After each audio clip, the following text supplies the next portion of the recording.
I want to start this talk, and it is going to be a long talk, so I do hope that you stay all the way to the end. But I do want to start by saying something that's really simple.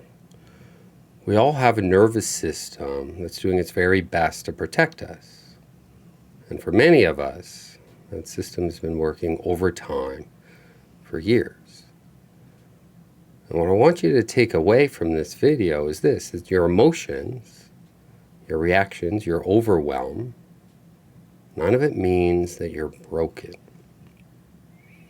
They're just signals from the body that has learned how to survive. So today we're going to explore why our nervous system reacts the way that it does, and how trauma or chronic stress keeps it stuck in patterns of defense. And mostly, what to do to gently support back towards balance.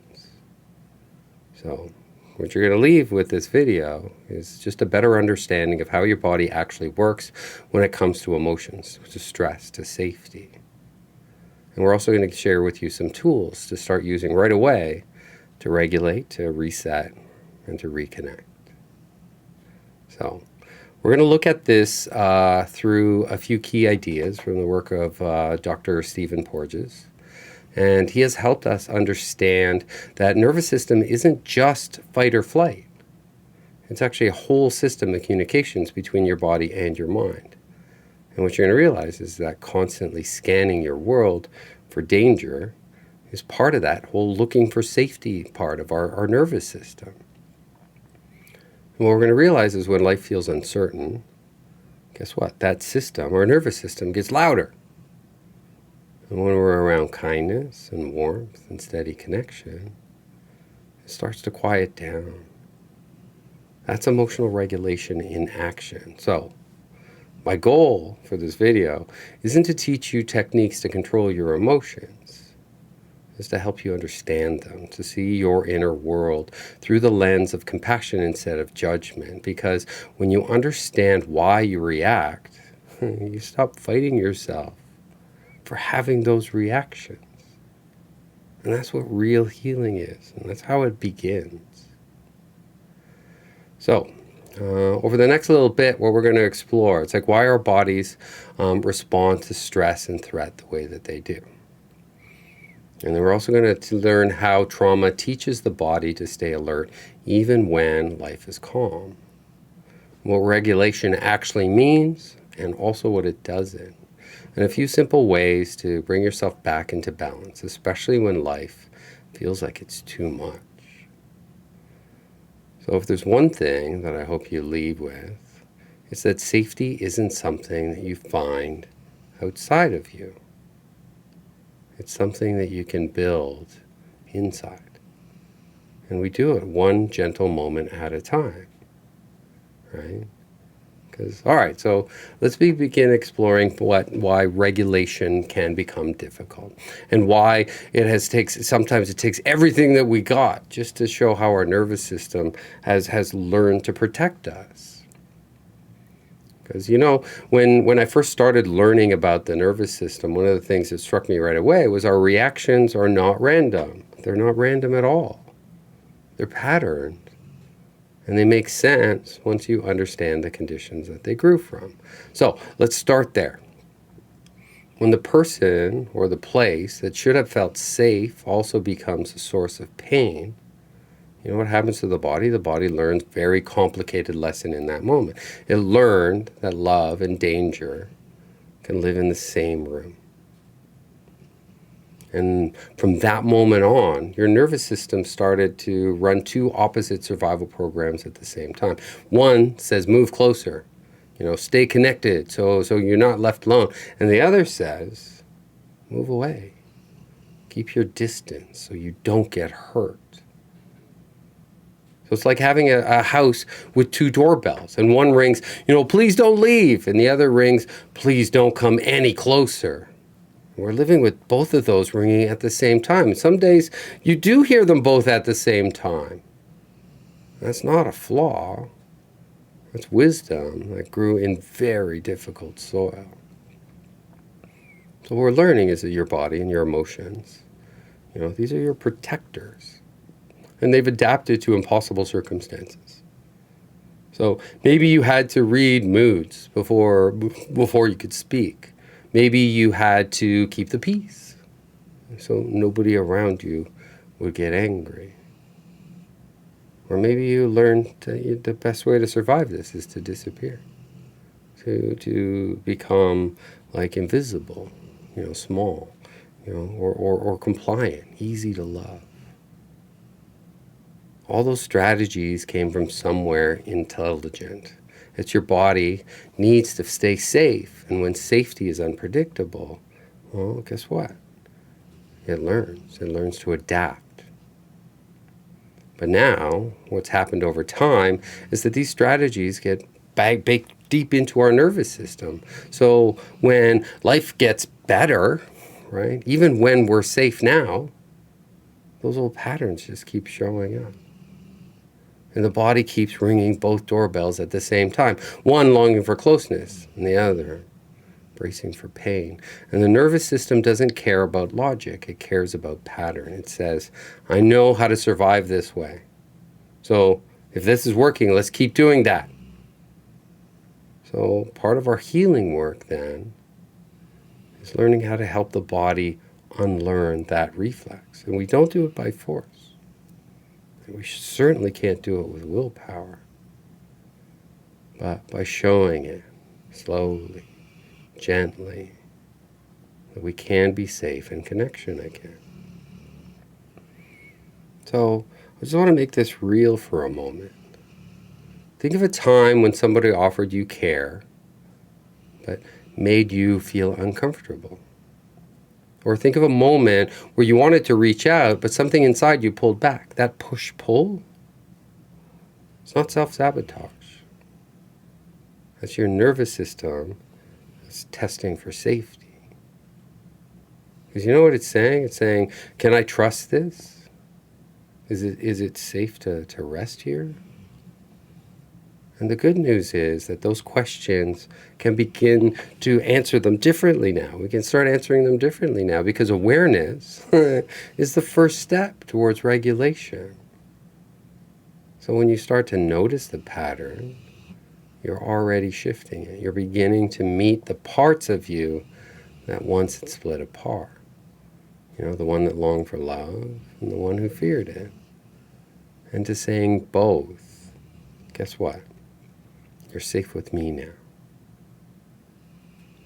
Because that's what emotional regulation really begins with, not suppressing emotion, not by overriding them, but understanding that every feeling, even the conflicting ones, are the nervous system's way of trying to protect you.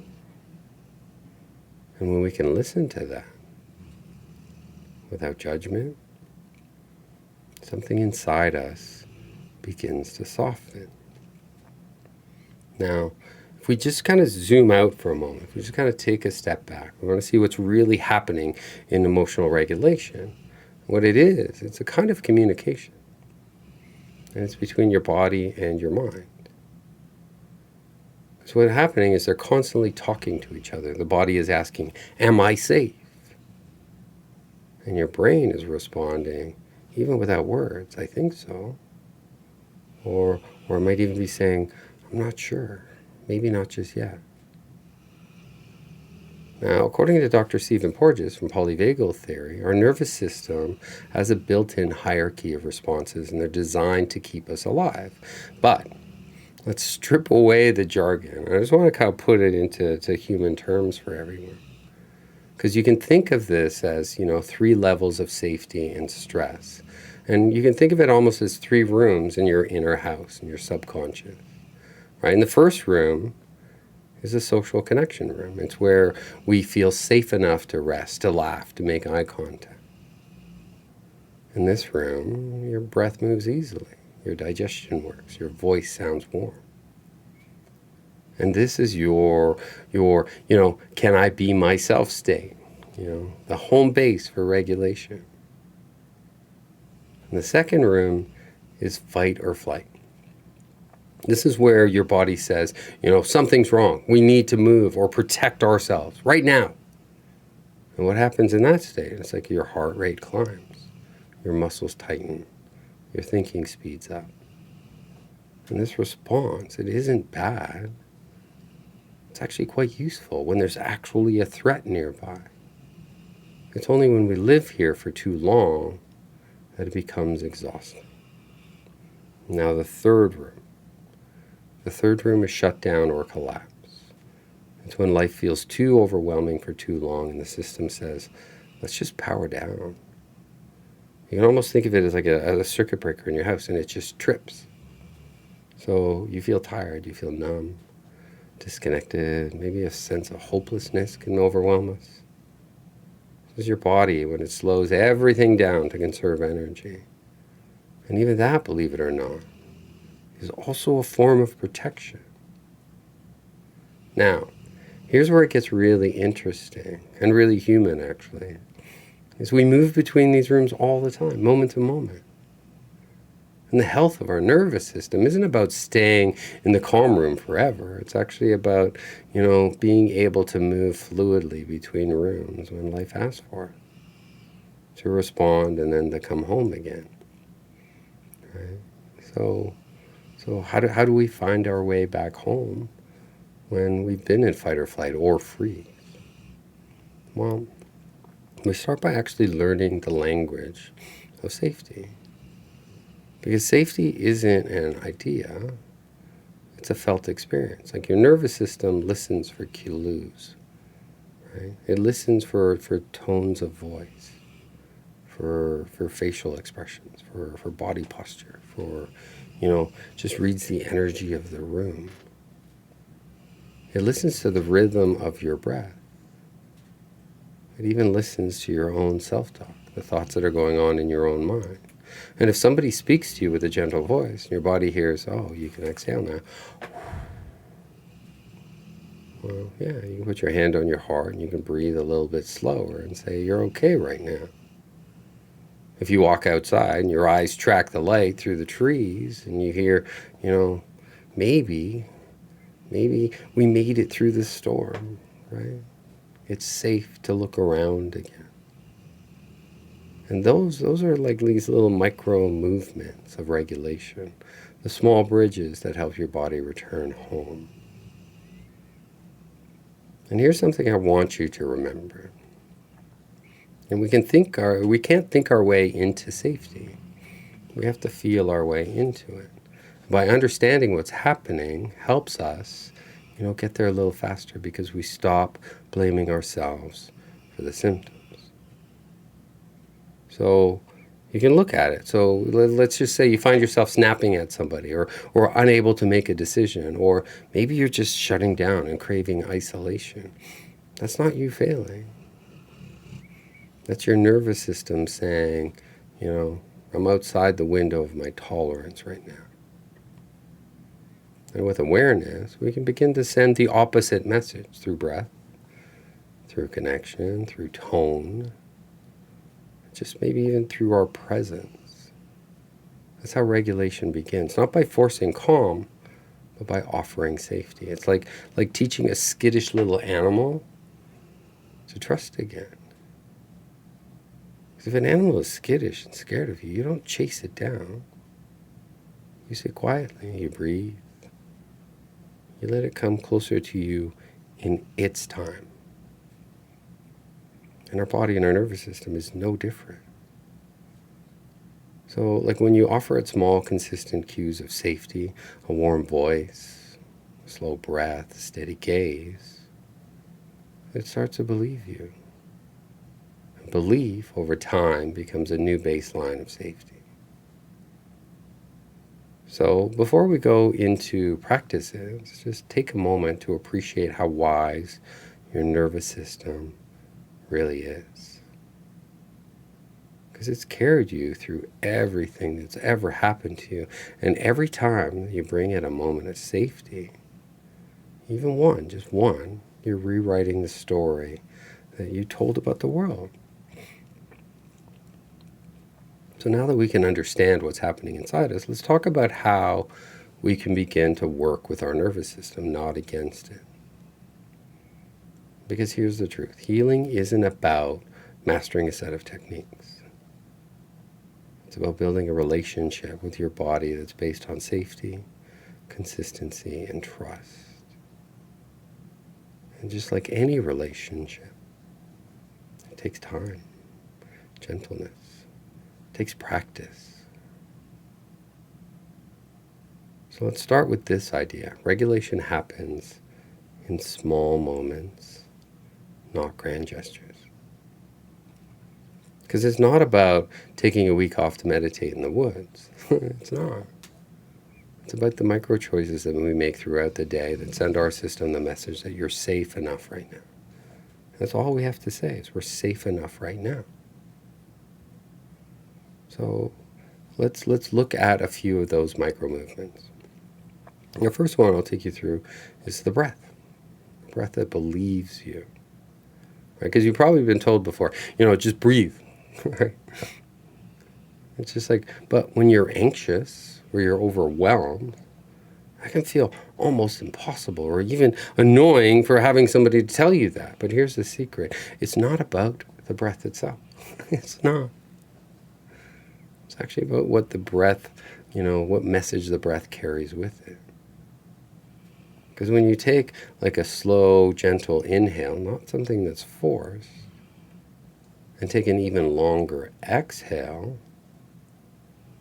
you're whispering to your body, there's no emergency right now.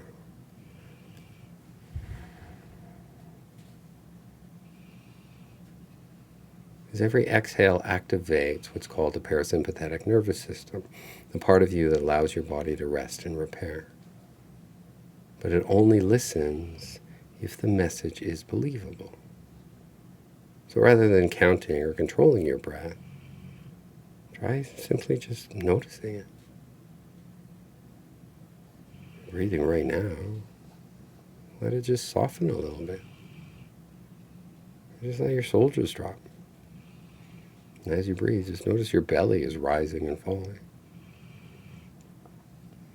That's how your body learns safety. Through tone, through rhythm, through repetition. Because this is the breath that believes you.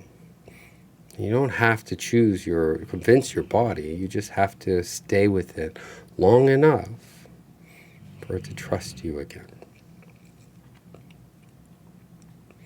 The next thing I'm going to take you through is like number 2. It's like the eyes that look for okayness. Because what you're going to realize is like when we're stuck in anxiety or collapse, the eyes tend to narrow or they tend to freeze. We stop seeing what's around us and we get caught in the loop of what's wrong. So one of the simplest things that we can do for regulation is to look around. Let's check out our environment. Just let your eyes wander, let your gaze wander. And just let it land on something that feels neutral or even pleasant.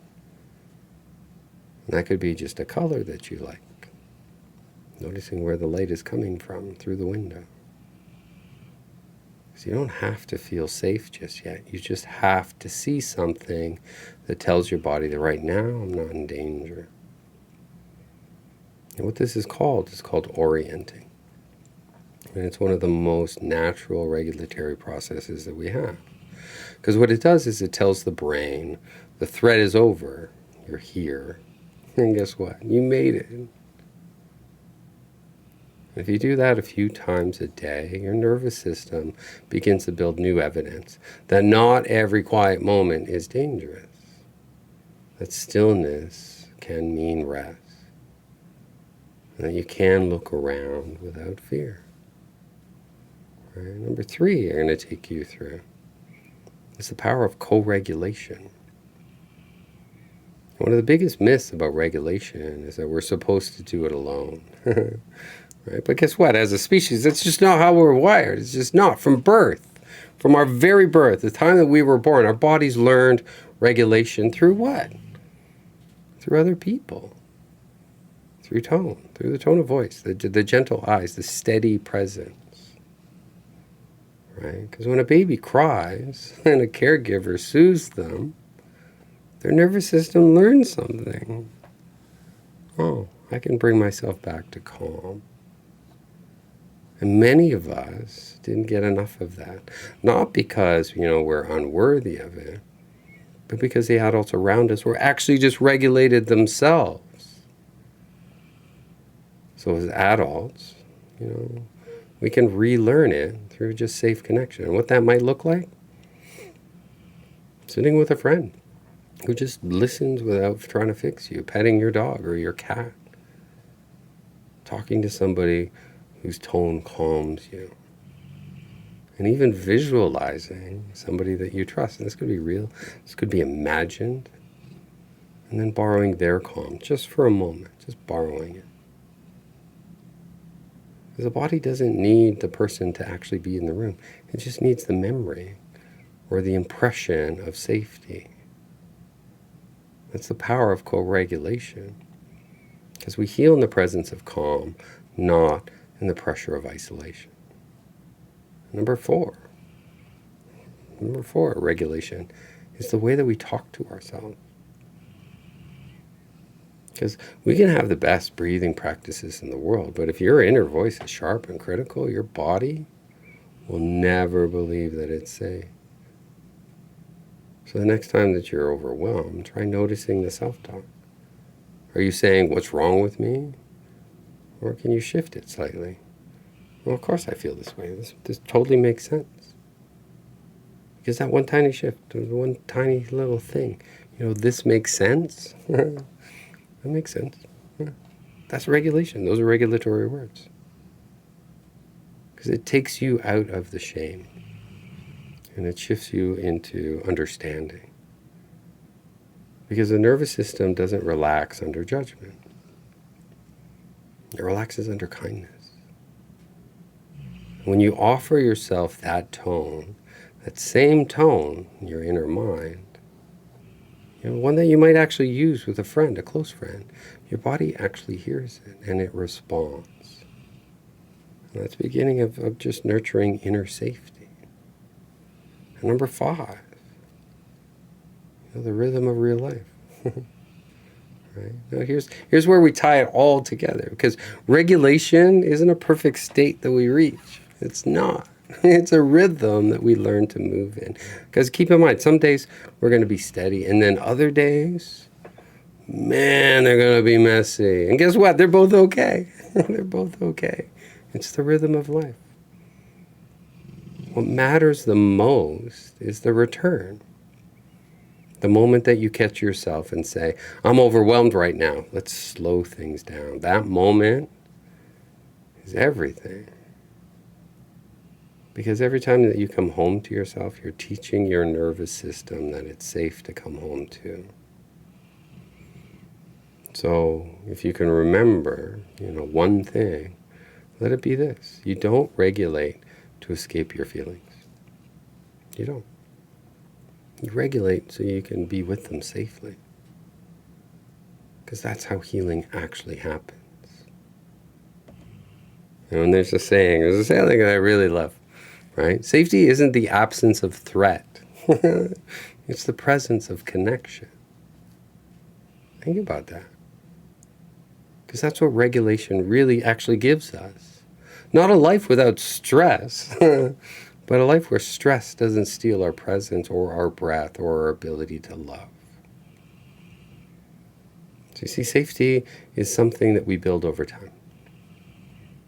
It's built moment by moment, practice by practice. And it's not in a single decision.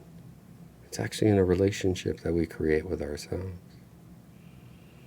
And we've been through long seasons of just chaos in our bodies. They can forget what calm actually feels like. And it can actually normalize chaos, and we can actually crave it. And that's okay. But guess what? The body can learn again. It's never too late. I want you to think of your nervous system as kind of like a horse, right? A skittish little horse. And it's just been spooked so many times. I just stopped trusting anyone. So if you want to make friends with it, you can't rush in. You can't just demand it to trust. You can't grab it by the reins and say, you have to trust me. Right? No. What do? You show up again and again. with patience, with gentle hands, with consistency. And eventually it takes one step towards you, then another. And before you know it, one day, you realize that it's just walking beside you. That's what regulation feels like. It's not perfection. It's a partnership between you and you. And I want you to see when we talk about, what does it mean to come home to ourselves? This is what we mean. It's when we begin to trust our own presence is a safe place to be. We begin to trust our feelings, no matter how intense our thoughts are. Not threats. And this is when we begin to understand that we can hold what once felt too heavy to hold all at once. So some of you may have noticed that, as you listen tonight, there's a part of you that might feel hopeful, and another part that could be skeptical. Or maybe it's even tired of hoping. It's okay too. Because healing isn't about forcing belief. It's about staying open to the possibility that safety can grow. And the work of trauma recovery, it isn't about fixing what's wrong with you. It's about remembering what's right with you. And remembering that it got buried underneath just a lot of pain. So every breath that you've taken, every moment that you pause instead of pushing, every time that you've chosen kindness over self-criticism, that's regulation in action. And that's your nervous system rewiring itself towards safety. And I'm sorry, but it doesn't look dramatic. Healing isn't dramatic. It may not feel like, this magic moment, the stars align and the euphoria, you grow wings. Right? It's all about these little small steady moments of how we can rebuild and trust within our bodies and our minds.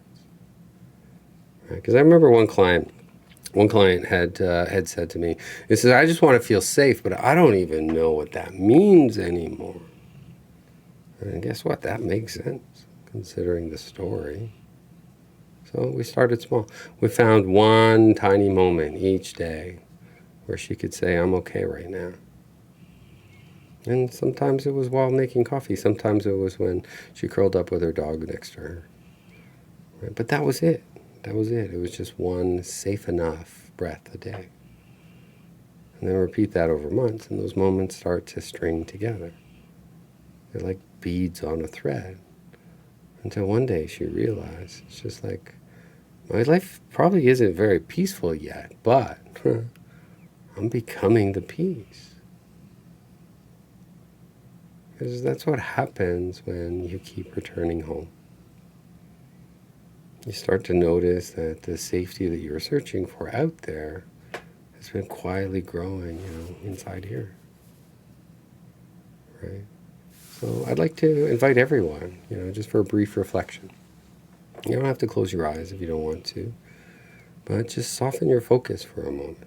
And just take a slow breath through your nose. And then a long, easy breath out through your mouth.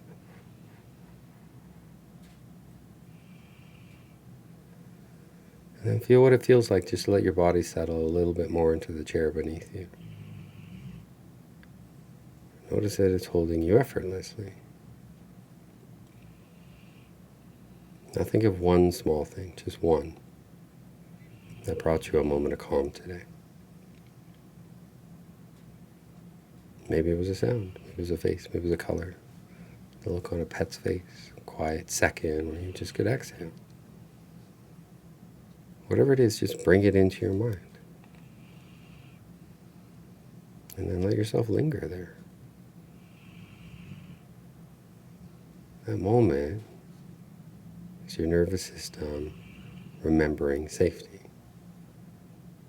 And that's the beginning of emotional regulation. It's your body is not your enemy, it's your ally. And it's been protecting you in the only way that it knew how. And with time and compassion and consistency. You'll learn new ways, gentler ways to protect you. Because healing isn't about never being triggered again. It's not. It's about knowing what to do when you are. And it's also about remembering how to come back home into yourself again. To this breath, to this body. Back into this moment. So for the rest of the day, just practice. Don't try to do everything perfectly. Just practice returning. And when you forget, return again. When you fall back into old patterns, guess what? Return again. When your heart feels closed and tight, return again. Because every return is an act of love. Every return is regulation. And with each return, you're not just calming your body, you're rebuilding the foundation of trust that trauma once took away. So I'm going to give you another way to think about this, right? Because if you ever watch the tide come in, you'll notice that the waves don't rush. They arrive, they pause, they return. Arrive, pause, return. And they do it again and again and again and again. And each one is just reshaping the shoreline in just a very small, almost imperceptible ways. A lot of sense, healing your nervous system is just that. It's not a single breakthrough, but the quiet repetition of returning. And over time, those gentle waves reshape the terrain of your nervous system. And they're smoothing out, the jagged edges that are just left by fear, by shame, by survival. So, when we started this talk, I said it wasn't about labels. It was about, what it feels like on the inside when love and fear live in the same room. And I also said what we can do about it. By now, I hope you can see that emotional regulation isn't about silencing your feelings or transcending them in some way. It's about learning to stay with them, to hold the sadness without drowning in it, to feel anger without being consumed, to sense fear and still take one step towards connection. That's not bypassing our humanity. That's how we reclaim it. Because we often think of regulation as something that we do. But it's actually, in time, what you realize that it's something that we become. It's a byproduct of showing up for ourselves again and again and again with patience instead of punishment. And each time that you breathe through a difficult moment, each time that you pause instead of react, each time that you reach for connection instead of retreating, you're reparenting your nervous system. You're teaching it that it's safe to feel, to rest. It's safe to belong. And you might ask yourself right now, what does safety feel like in my body? You're not asking, not what it should feel like, but what it actually does right now. And for some, it's warmth in the chest. For others, it's like, you can loosen your jaw, or you can have a slower breath, or soften your eyes. Whatever it is for you, that's your home base. It's your nervous system's way of saying, we're okay for this moment. And when you lose that feeling, because you will, you don't start over. You just find your way back. That's regulation, returning home one breath at a time. I often tell this story of a gardener, right, who spent years trying to make his soil perfect, absolutely perfect. So he added nutrients, he added water and sunlight, and everything that the book said he needed to do. But nothing would grow. Until one day he stopped trying to control the soil And he just started tending to it, reaching in there with his hands, loosening the soil, removing the stones, letting the air reach it a little bit deeper and deeper. And it didn't happen overnight, but soon, little green sprouts started to shoot appear. That's what you're doing with your nervous system. You're not forcing it to bloom. You're tending to the soil of your body. You're loosening by breathing. You're softening. And the small little shoots that come up, those are the moments of safety, of connection, of presence. So I want you to leave with a few reminders. There's not as tasks, but as touchstones. I want you to see safety is not a finish line. It's a relationship that you build with yourself over time. So we need to just be a little bit more patient with it. Because every nervous system tells a story. So listen with curiosity, not judgment. Connection is medicine.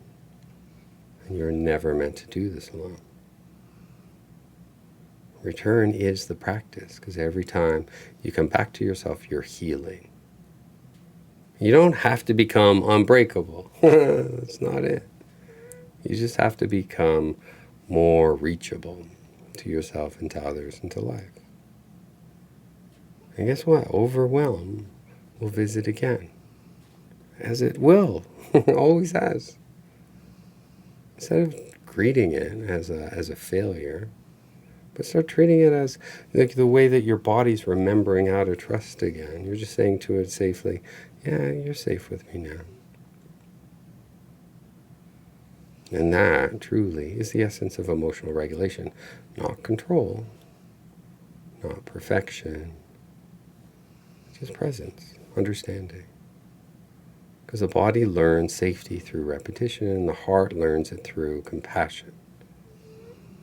And together, they begin to build a life that feels like the home that you actually want to live in. So just take a deep breath and feel, even if it's just for a moment, that you are safe enough to rest.